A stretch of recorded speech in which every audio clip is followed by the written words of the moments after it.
para ti damagay ayam.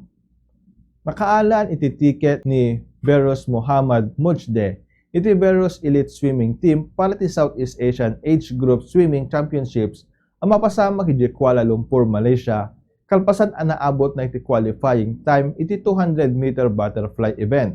Imabot ni Mujde iti oras nga 2 minutes 11.28 seconds iso ang nakastrike iti National Junior Swimming Team. Iti PAI National Age Group Championship iti New Clark City Aquatic Center, nagunot iti 4 gold medal ken may nga silver medal. Segon ken ni Mujde, nabayagnan nga inararapap ang makastrike iti national team ket ita inutin ang matungtungpal.